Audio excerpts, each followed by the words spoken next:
We do have a short time period today, and we have a number of things that we want to talk about. And so with the TomTom webinar that's scheduled for next month, we kind of made a decision on the fly that this is going to be a good opportunity to utilize this fireside chat as kind of an introduction to a lot of these concepts and so forth. And then we're going to utilize the hour that we'll have mid next month to be able to delve into things a little bit more and probably make that a little bit more of an interactive session. So you'll be getting an announcement about that probably in the next week or so. But to facilitate that, we do want to take advantage of the chat box today. A couple of requests for you. The first thing is we'd like to hear some feedback from you all in terms of what your impression is about public-private partnerships. What do you think that is? What does that mean to you in terms of value? And then over the course of the session today, if you have any questions or ideas that come up, particularly that you'd like to see incorporated into the subsequent session, definitely put those in there. We're going to build the focus based upon a lot of those items. So we want to make it very relevant for everybody. So with that, again, I'm Rob Hoyler from TomTom. And as many of you know, I've been promoting a lot of collaborative ideas and conversations over the past couple of years with the group, and I appreciate the the conversations that have resulted from that. In the past year, I've also been involved in some working groups within the WGIC and OGC communities on the topic of public-private partnerships, or P3s. So this is a good opportunity to share some of those insights.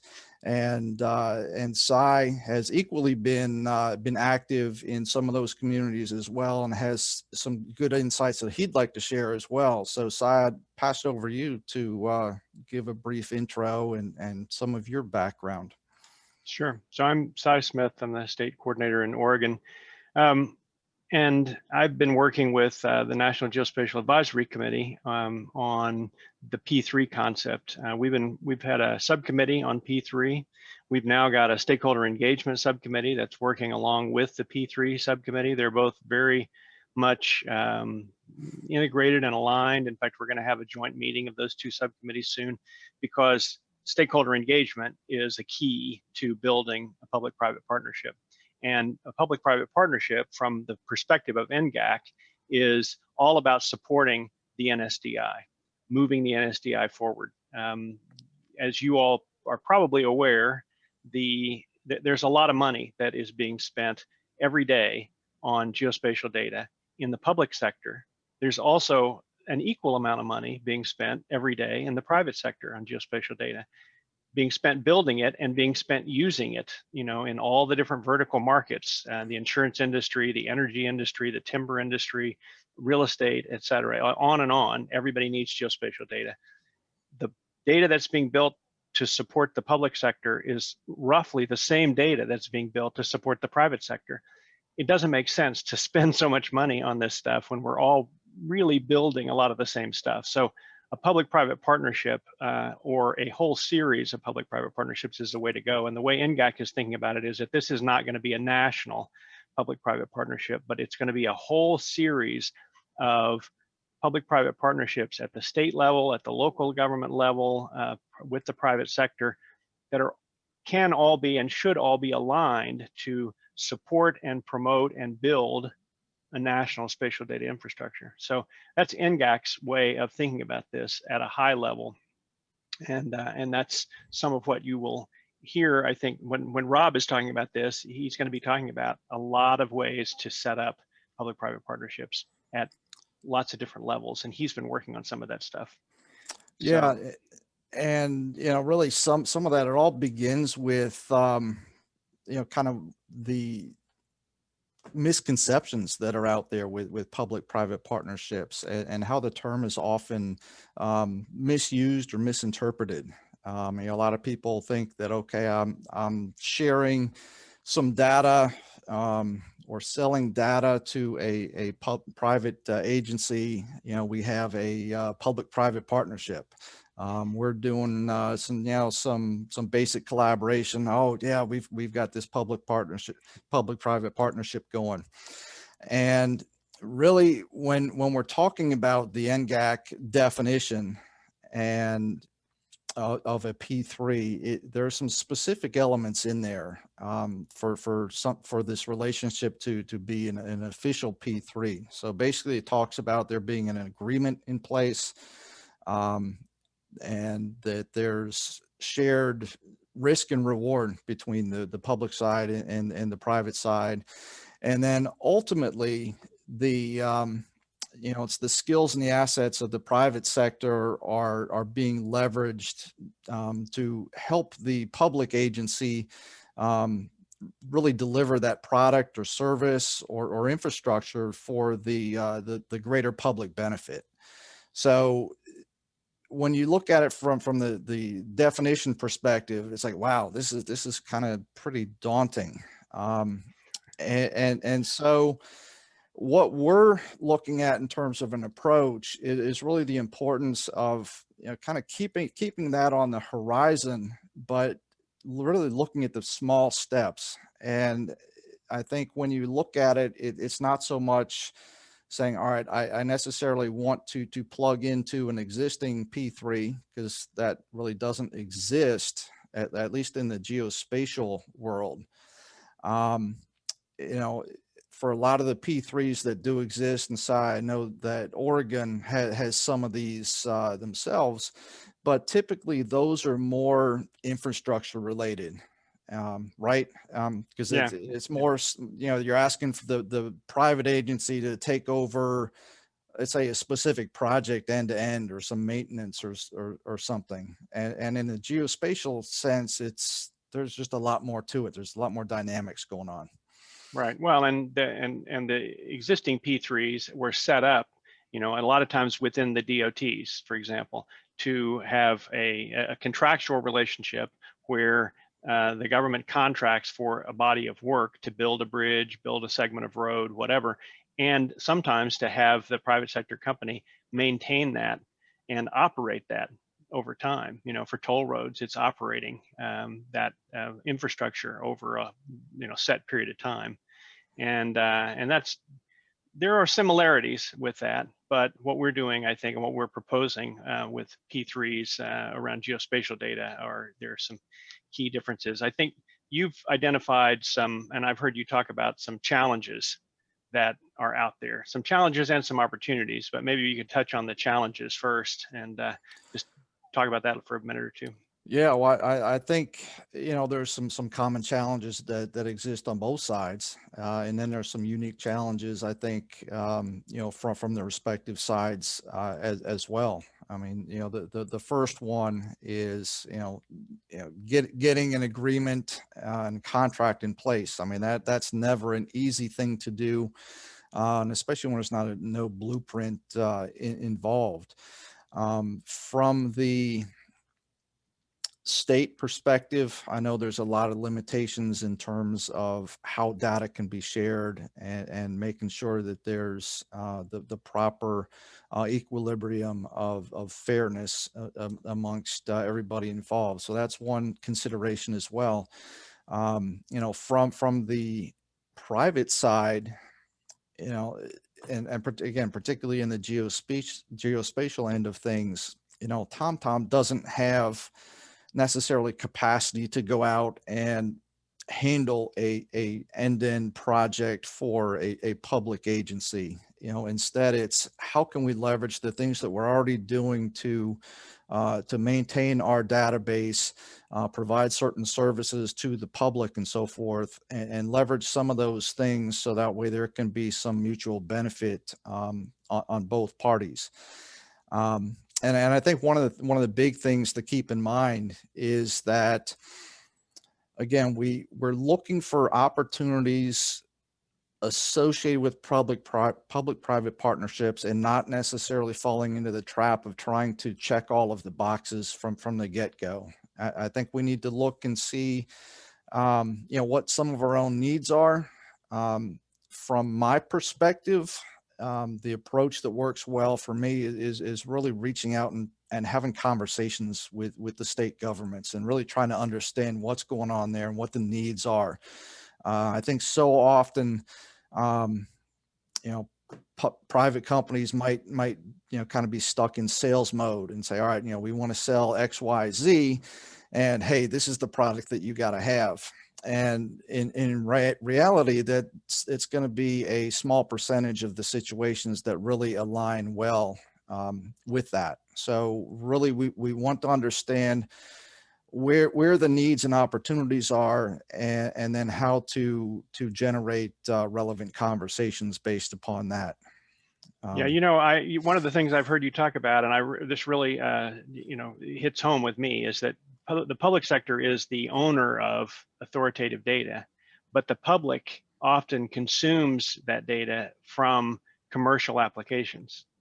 And Right. that's a real motivator, I think, for us to be working together on a public-private partnership, getting that authoritative data into place in commercial applications, and having it be such that the commercial applications are consuming that that same data, that you get to that data no matter what your point of origin is, no matter where you're entering the system to try to find out about a road or a waterway or whatever it is, a building, that you getting that same authoritative data through, and that happen through a public-private partnership, I think.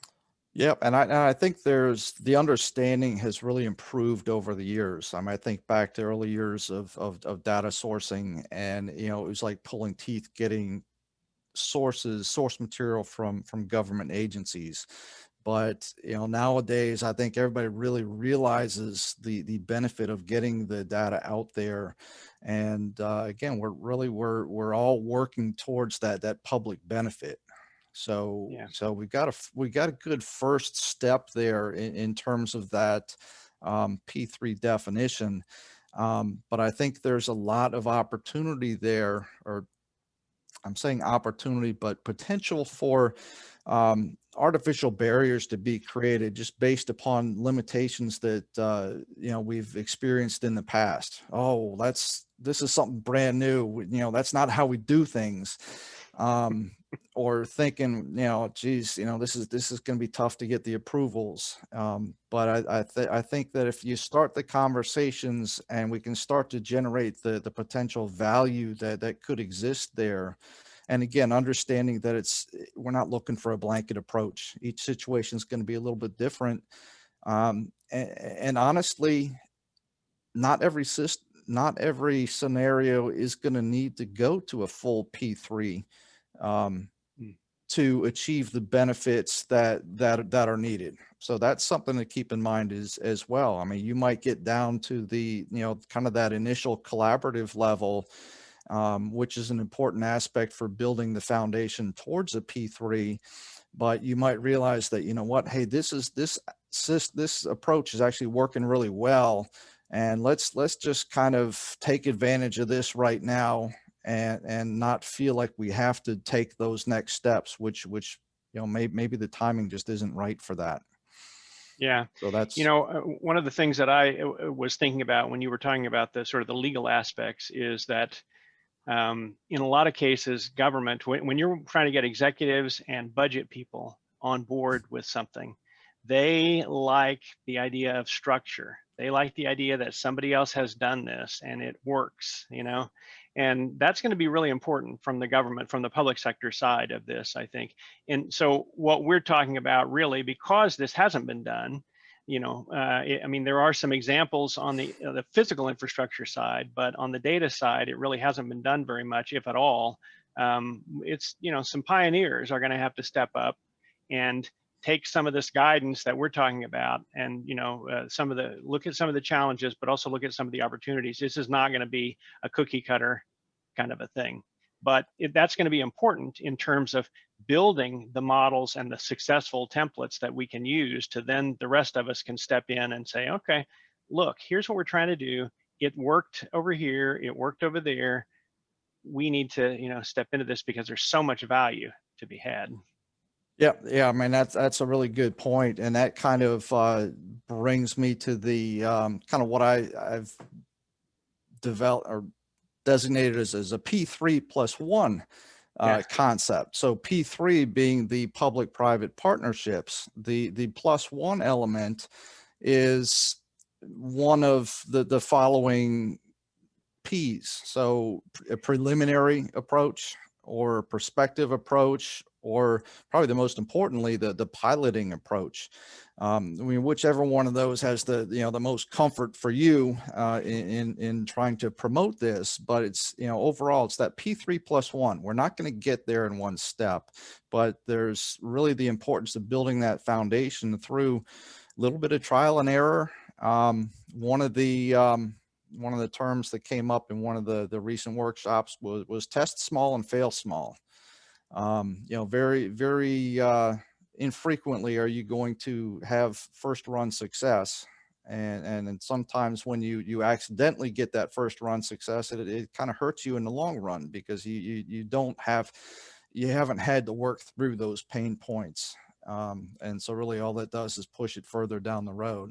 But yeah, with that, it's taking the small steps and going out into that lack of comfort zone. But I think in the end, that's what really creates a greater reward if we're able to work through those things. Yeah, I've also heard you talk about, that goes right along with that, asking questions, on both sides, public sector and private sector side, going into this, asking questions to discover together where the value proposition lies for both sides, and that's something that we don't often do, it seems like, particularly if we're, in the sort of traditional approach where like public sector is contracting with the private sector side. We come in either knowing exactly what we think we want, or we may ask the question, and then the private sector comes back in and says, well, here's what you want. and really this whole idea of asking questions to build a partnership, a public-private partnership, is I think a key thing, and I've heard you talk about that before. Yeah, and the funny thing is oftentimes those things that you're so honed in on to begin with, as you start working through the conversation, you end up in a completely different tangent, and that's what really takes hold, and that becomes the more more valued piece of it than maybe what you had originally thought. So it's really important to go in without the blinders on, and have the whole open mind in terms of what you can do. And I think another thing to keep in mind as well is these sorts of concepts of the piloting and a P3+1 concept. That's an important approach internally as well. So whether you're on the public side or the private side, you're trying to do new things, and you're ultimately going to need the buy-in from other folks in your organization. So being able to do those small steps and build that internal foundation is really going to help the overall benefits as well. Yeah, and finding some local use cases. There's a lot of prospective use cases out there for something like this already, just sitting there waiting, like seeds in the ground, waiting to have a little water put on them. And I think those are the things to look for, and then you find the folks that are willing to be, a little experimental, explorative, that kind of thing, so that you're not just trying to establish something by rote. But yeah, the local use cases seems important. Yeah, and I think that's one of the things that will be great to really delve into during the next session. So hopefully, as people are listening to this conversation and just kind of hearing some of this background, maybe it brings up some ideas of your own. So, so some scenarios you're working with in your local scenario, and again, whether it's on the public side or the private side. I think everybody's going to be kind of stepping out into a new zone there. Yeah. One thing that I flash back to was a comment that was made by Mark at one of the sessions. Is Mark Rickard from the OGC. He said, if you've seen one P3, you've seen one P3. There's no, it's definitely not a blanket approach. There's one central definition that's out there to kind of guide the general approach. But really it all needs to begin with, looking at your own needs and the scenario, and look on the other side to see, what capabilities are out there, from the the private side, and have those conversations. Yeah, I want to go back to one of the things that I talked about at the beginning, which was the NGAC's interest in this and what we're trying to do. And when I'm done just saying a couple more things here, I'm hoping, Rob, that you might want to tease that hour-long session with just a few details about some of the stuff that you've been working on around the country, just to give people a little bit of a feel for what some of the ideas are, the 4 P3s that you and TomTom have been working on. When I talked about the NGAC and what our interest on this is, it's, I mentioned, I think I said, we're not looking at a national, P3 to support the NSDI. We're looking at guiding and aligning all kinds of P3s across the country around different data sets, different public bodies and private sector organizations and so on, partnering to put these things together and then maintain them over time.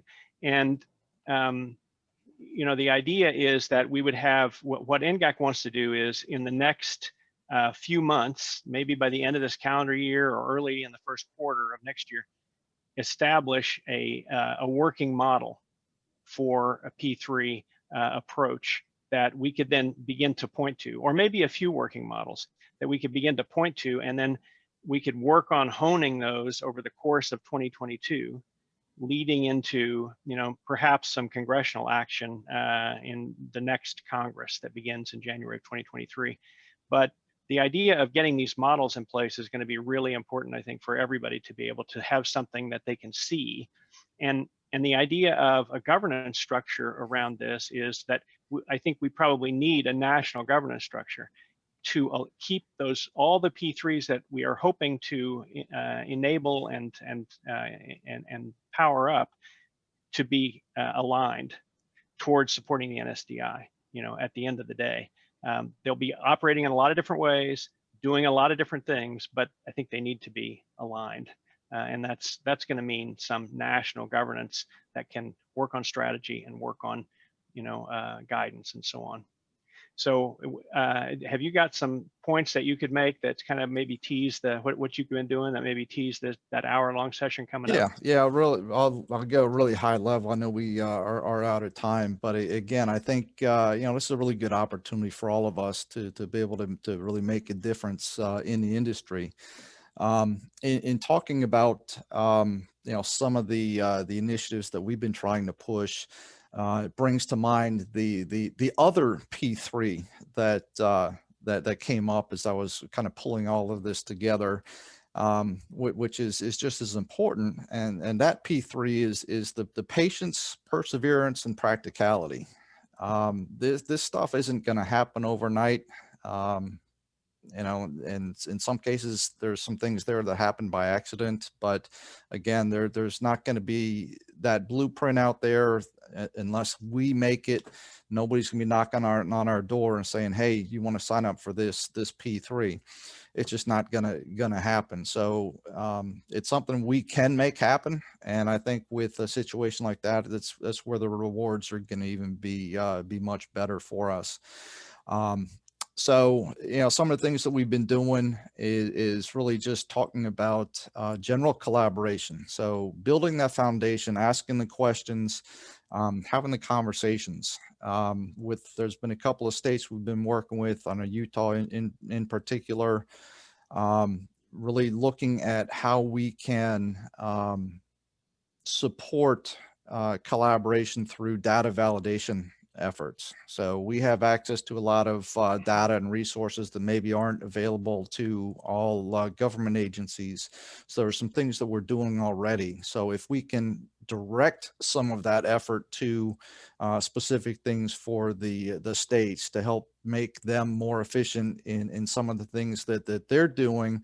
And then in return, it allows for fresher updates to end up not only in their state data sets, but in the TomTom products as well, which again, feed out to the local public. And so there's a great cycle there. Again, from the patience and perseverance perspective, it's been a slow process. As we're having to pull things out of our normal data flow for our commercial products and so forth, and we're having to change a lot of minds in terms of how things are going and so forth. So it takes a while, but I think I certainly see the benefits. The folks I've been working with on the state side, see the benefits, and I appreciate their continued patience. But I think we're building that foundation. We have some interactive tools that we're rolling out as well, particularly related to road closures and so forth, and streamlining information that's able to get out to the public.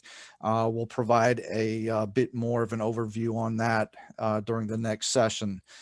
And then, Sai, as you said, really we're trying to just better understand the use cases, just so that way we can have more relevant conversations.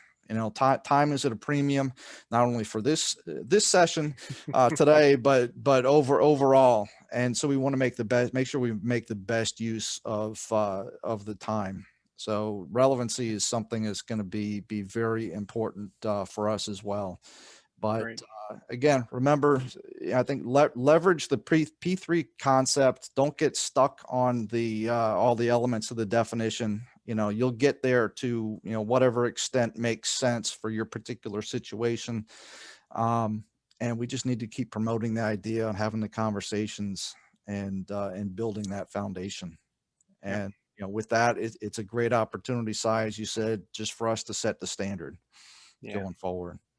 All right. So thanks, Rob.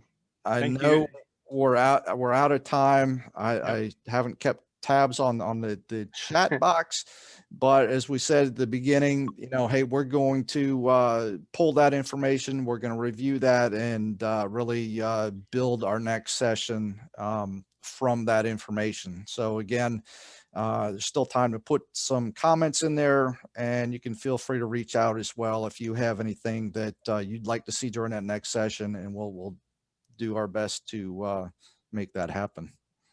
Yeah, I think you all know how to get in touch with me, and you can get in touch with the folks at NSGIC and give us, any information that you want to, particularly the way Rob set this up to begin with was, we'd love to see what you think a P3 is and what you think the value of a P3 could be for you and in your jurisdiction. So if you've got some information that you want to pass along after this, push it out to me or to Rob or to the folks at NSGIC.